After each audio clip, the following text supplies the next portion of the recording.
day everyone. Today we'll be learning about acute inflammation. Now, before we go to acute inflammation, let us see what is inflammation per se. Now, the different signs of inflammation. If you notice in these pictures, you will notice that the toes are swollen and reddish.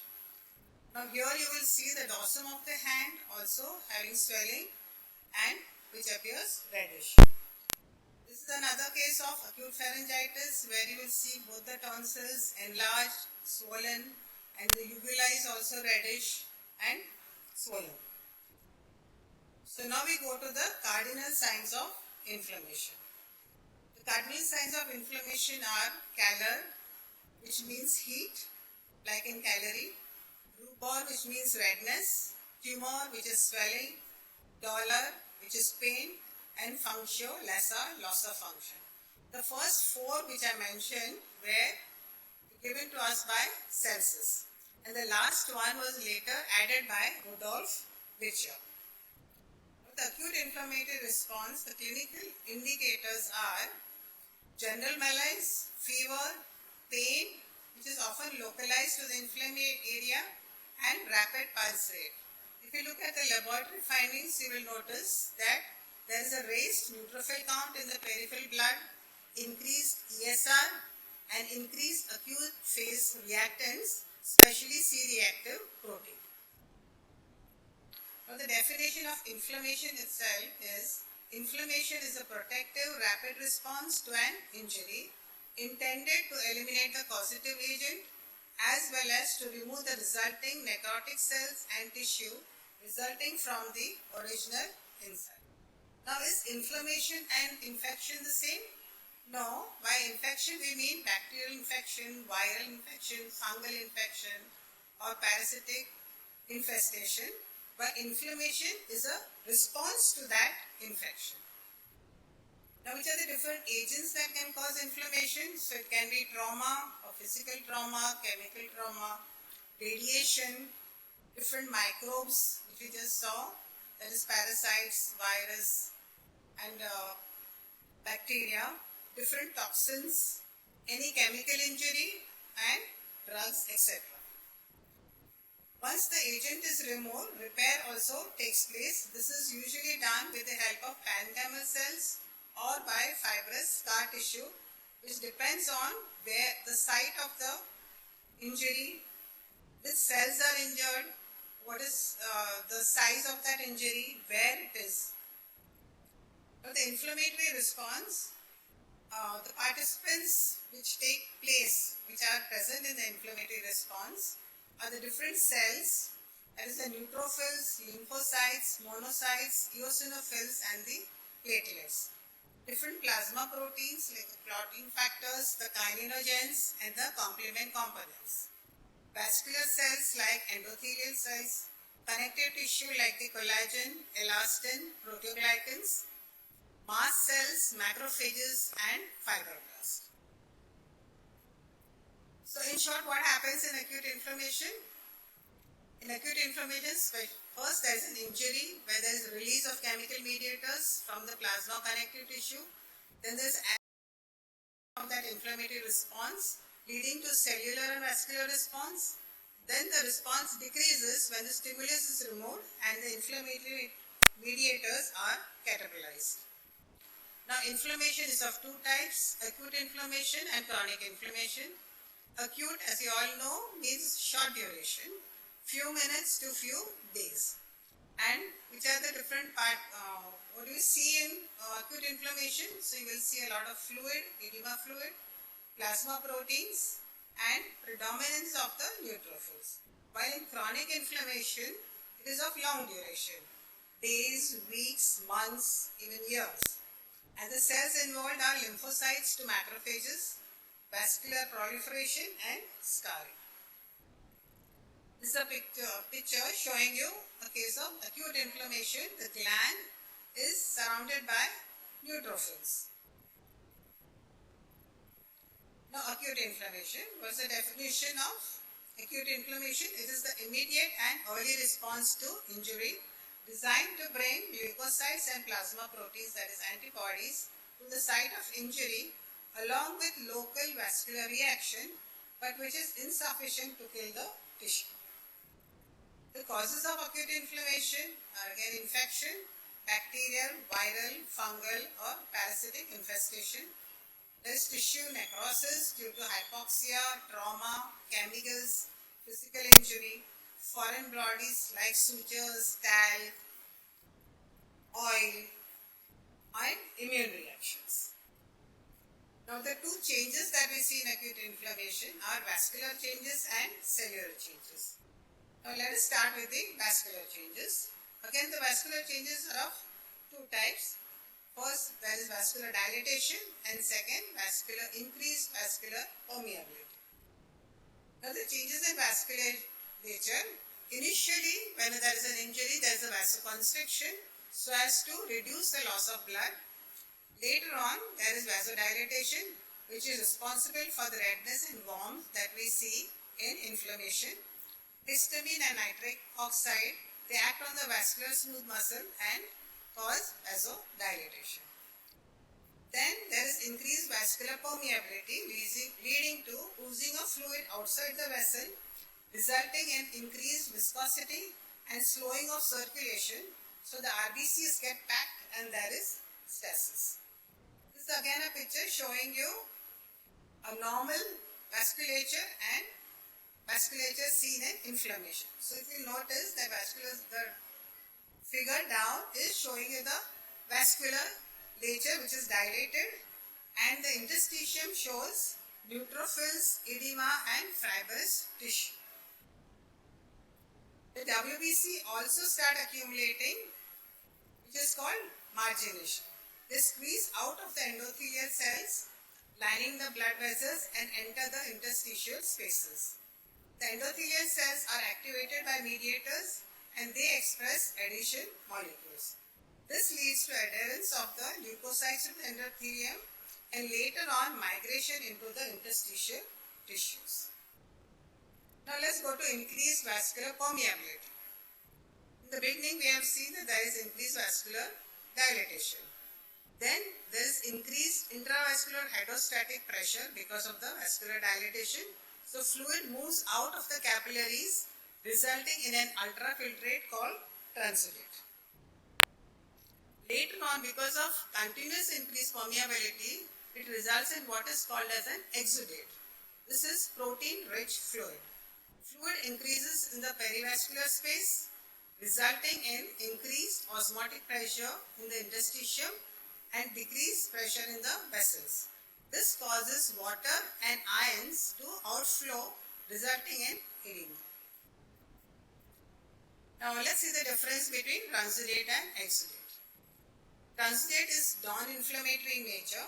The causes are usually cardiac, renal failure, but an exudate is always inflammatory in nature.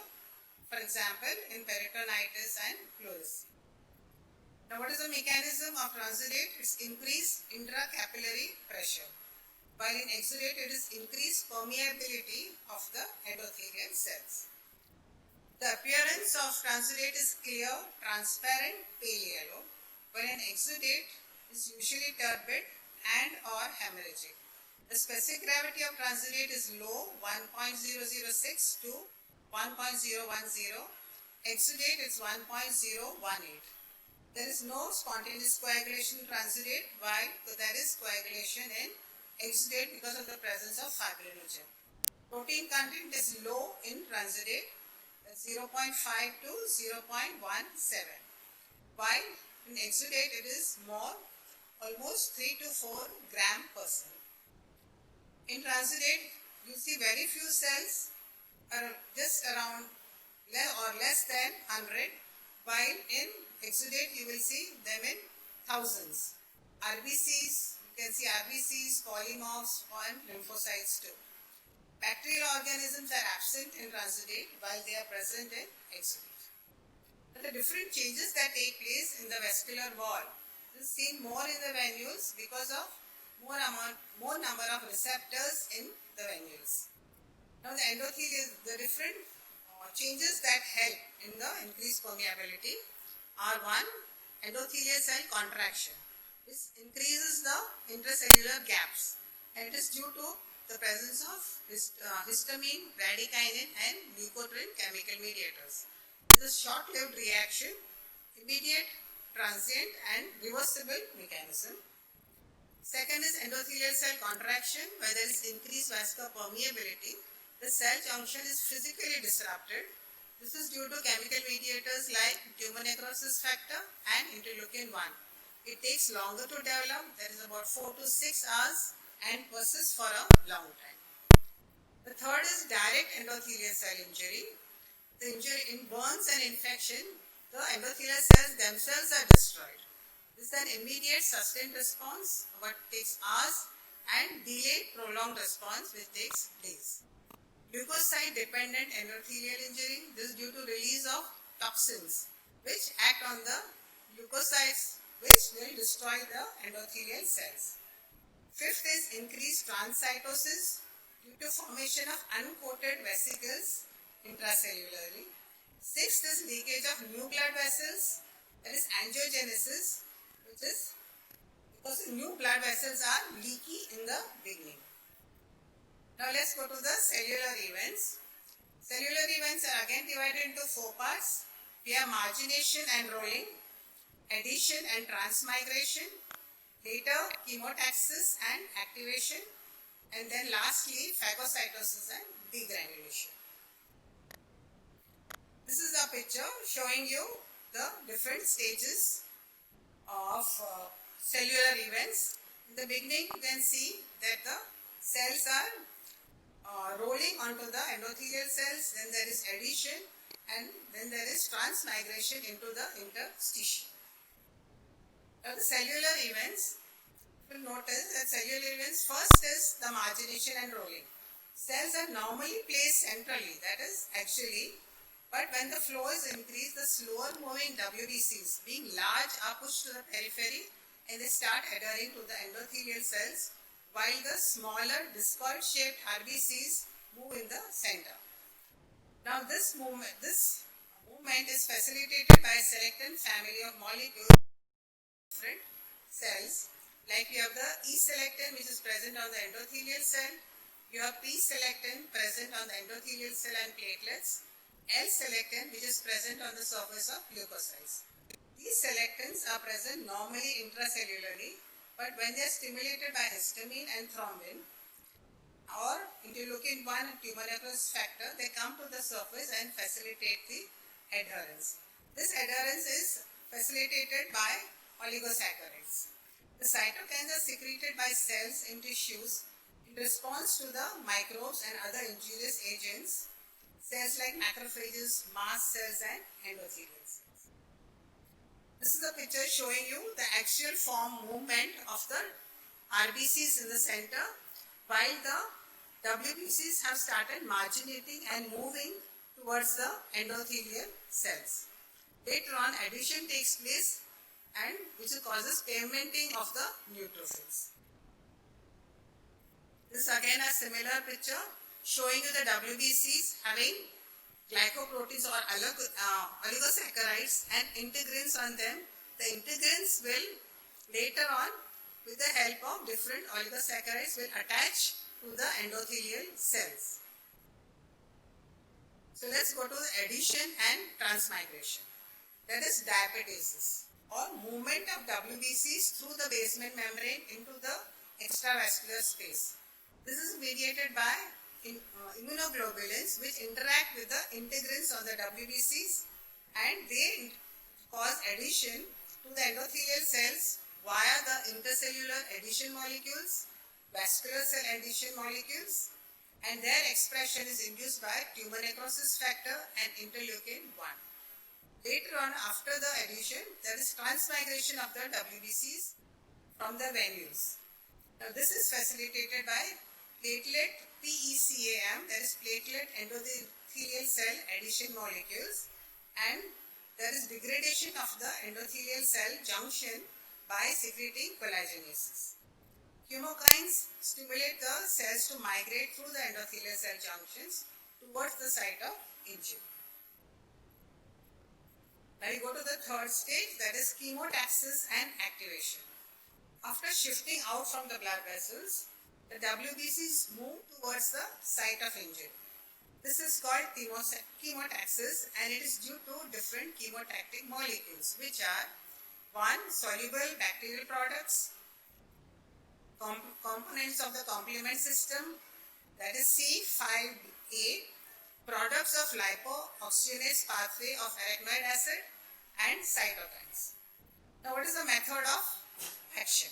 Now, these chemotactic molecules bind to the receptors present on the cell surface molecule, resulting in G protein mediated activation of phospholipase C, which hydrolyzes to phosphatidylinositol biphosphate, that is PIP2.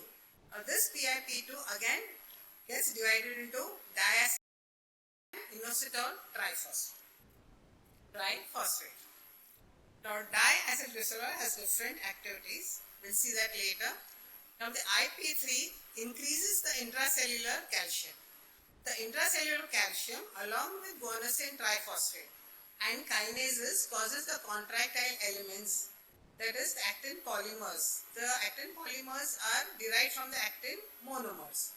They assemble, and with the help of pseudopores, the WBCs move towards the site of injury. Now, the DAG has a different function, like secretion of lysosomal enzymes, production of arachidonic acid metabolites, and modulation of the leukocyte adhesion molecules. Lastly, we come to the phagocytosis and degranulation. Now, when the RBCs reach the site of injury, phagocytosis and degranulation has to take place.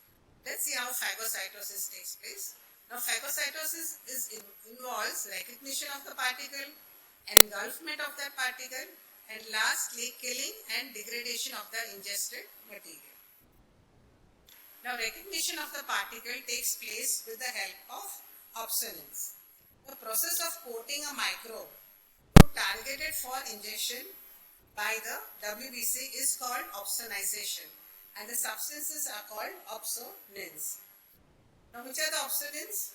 Opsonins are antibodies, that the IgG, which is specific for that particle, C3b fragment of complements, and carbohydrate binding lectins called collectins. The binding of the opsonized particles to the leukocytes by Fc or C3 receptors promotes phagocytosis of the cells and activates the cells. Receptors on the surface of the leukocytes recognize the bacterial, like lipids, lipopolysaccharides through kinases. G protein coupled receptors also help to recognize the bacteria.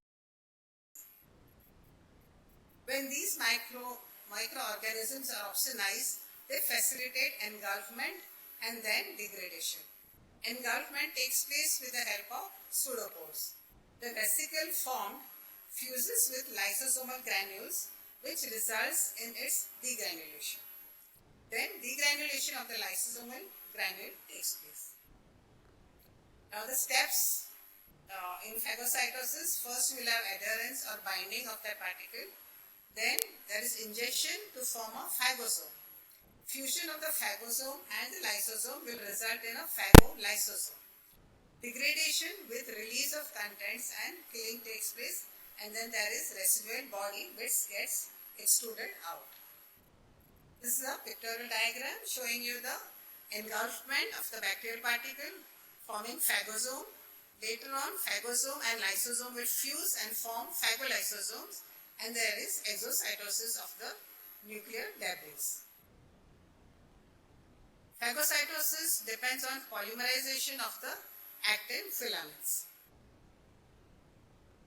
Lastly, the microbes have to be killed and degraded within the neutrophil and macrophages by what is known as oxidative burst or reactive oxygen species, where there is increased oxygen consumption, increased glucose oxidation, glycogen catabolism, resulting in reactive oxygen metabolites. Now, the oxygen reacts with NADPH present in the neutrophil and produces superoxide. This superoxide, along with hydrogen, forms hydrogen peroxide.